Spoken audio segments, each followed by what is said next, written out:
So we did our presentation on the biomes. Anyway, so it's basic knowledge about biomes. What is a biome? It's a major community of plants and animals, so basically all types of life. There's similar environment conditions for similar life forms. Convergent evolution occurs in biomes, and climate is a factor that determines what a biome is. Can you describe what similar life forms means? As in certain biomes, they'll have at least, the life forms will have certain similarities, like some similarities. Like for aquatic biomes, you won't find animals in an aquatic biome with too much similarity with animals in like a forest. And to elaborate, that basically means that it doesn't matter what part of the world you're at. If you're a desert, you're going to have the same types of animals in this desert, in this part of the world, that you will in another desert in another part of the world. And similar niches as well. Yes, good choice of words. Okay, so now we're gonna go. There's different types of biomes, like Brandon said. There's obviously water and land, and there's different types of water actually, as we see fresh water. So there's two main types of fresh water. There's lentic and lotic. As Mr. Rengo once taught before, lentic, like if you speak Spanish, you can refer it as lento or still, and lotic is flowing water, and you see pictures there of flowing water and slow and standing water. Great pictures, by the way. Thank you. I use your educational whatever. There's different types of standing water. Obviously, it could be bogs, marshes, swamps, wetlands, ponds, lakes, etc. Those are just different types of pictures. I try to make it as HD as possible. Good. Okay, so now the biggest freshwater body of freshwater is the lakes, and it's the deepest standing body of water as well. And it has different zones. It has the littoral zone and the limnetic zone, and then if you go vertically, it has the profundal zone, and then the benthic zone that goes like all the way from like the shore all the way down to the bottom. It's like basically the floor of the lake. Can you describe the littoral zone and the limnetic zone? It's like where the light. Sorry. That's okay. Those are basically the zones that like light penetrates the most. So it'd be like euphotic, yeah. And then the limnetic? And then the limnetic. It's also euphotic. It's a horizontal zone. It is fully euphotic? And dysphotic. Why? Because as the littoral zone is all euphotic because it's in the shallower waters, but the limnetic zone is euphotic and dysphotic, which is like twilight, like sunlight. Is still present there because it gets deeper and light can't penetrate. Good. And what types of organisms live in the littoral zone?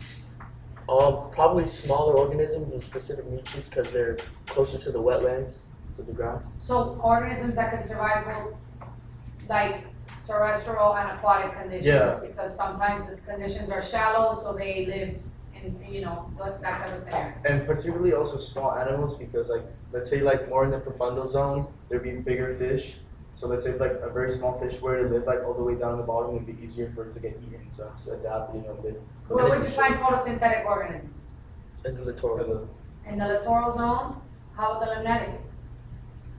Not so much. I mean, maybe vertically. Okay, on the top layer, let's say. So anywhere where there's sunlight, so you would say the top layer. How about tetraphores? The bottom. What's it called? The benthic zone. Good. And also, Because they're to add, bottom. we're going to talk about it later, but the benthic zone incorporates all the horizontal and all the lateral, Good. vertical zones. Good job.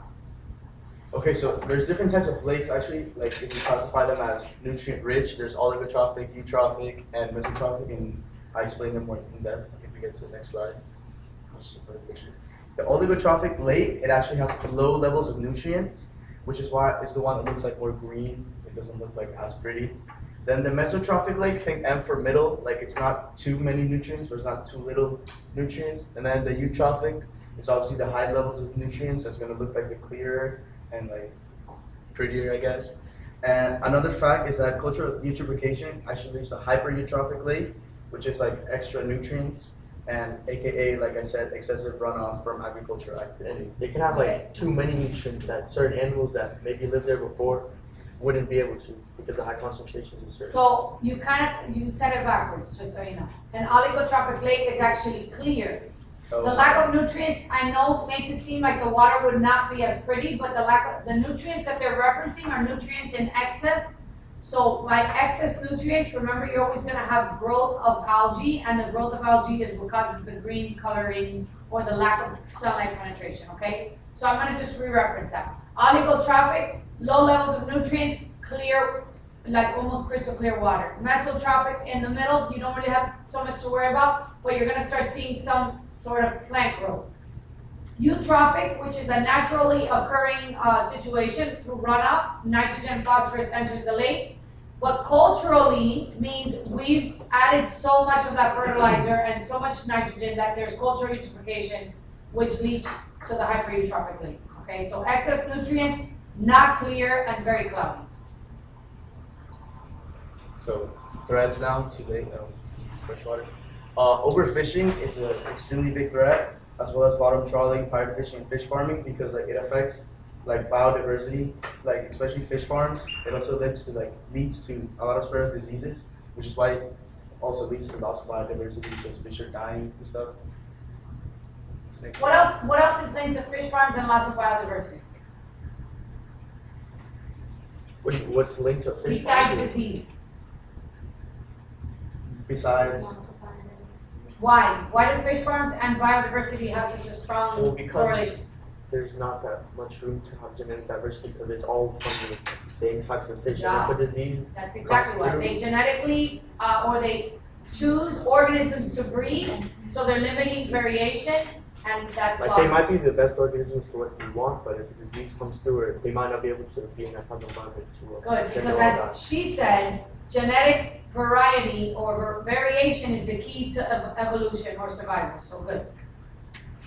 another type of problem or threat would be pollution. It would be classified as either dumping or oil spills. And those are two pictures right there. Why is land pollution a problem to the water? Oh, I have that. Okay. There's two types of pollution. There's point or direct discharge into the water, which is, or next one, or it would be the non-point, which would be indirect discharge, like runoff. Like let's say like the pollution would like be mixed with like you said, agriculture, like terrestrial and stuff, and then it. And that answers your question for how land pollution affects it, because if there's not wanting nutrients in the land through runoff with the rain of the community, which is the water. So activities on land lead to problems in the water.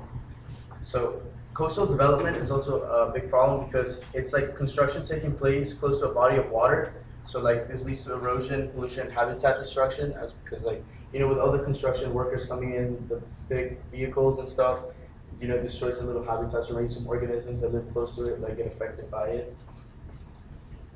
Now this is a big topic considering fresh water, which is eutrophication, which is basically the excessive runoff of nutrients of nitrogen and phosphorus, which leads to algae bloom, and dissolved oxygen levels decrease because there's less photosynthesis, and therefore that leads to more fish dying because there's no oxygen, as you see in those pictures. And there's like a little picture right there in the bottom kind of describes it in like with diagrams and stuff.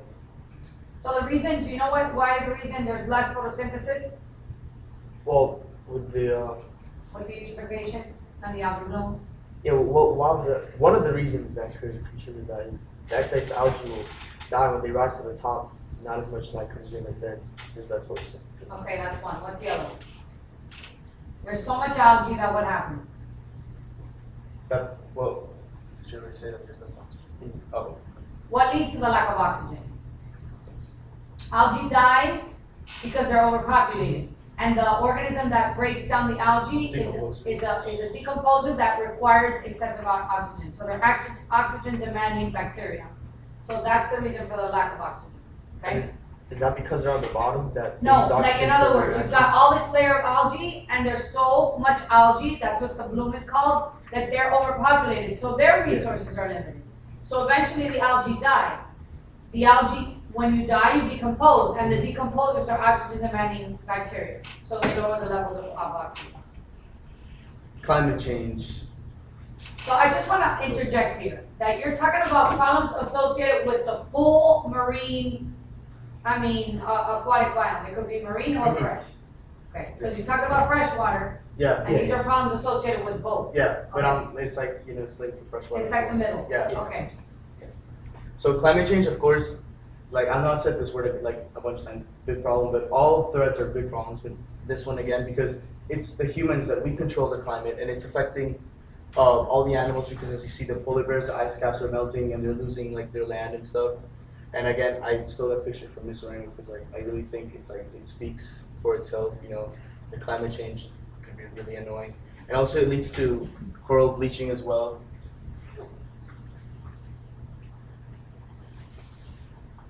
Thermal pollution, it's another problem. It's like warm water coming from power plants, and it actually directly comes from the power plants, and it goes into the water, which makes like the temperature go raise, and that's it. Okay, so these are the lateral oceanic biomes. So the neritic zone, just as an overview, the neritic and intertidal zone are part of the coastal zones. They have a lot of nutrients. They're typically warm, shallow usually, and part of the continental shelf. As I mentioned before, the benthic zone incorporates all zones of the ocean. And Can you describe the intertidal zone a little bit before you jump into the neritic? Is there another slide for that or not? yeah, there's Oh, okay. 'cause I'm just curious why you start with neritic. just one of the coastal. Okay. Anyway, and so okay, yeah. So there's a lot of biodiversity there. It takes up like a very small percentage of the ocean, but the biodiversity is more than any other biome within ecosystem within the aquatic biome, at least for saltwater. Estuaries and wetlands. What an estuary is where saltwater meets freshwater, usually in the form of a river emptying out to the ocean. That creates brackish water. Now, this type of water is inhabitable by only certain types of organisms that can take care of themselves in saltwater and freshwater. So because of that, there's specific niches. It's covered water year round. It's very productive, but it also has many nutrients because just like the neritic zone is part of the coastal zone, and it provides habitats, as I mentioned, to specific animals, but it's harsh. So very specific animals can live there.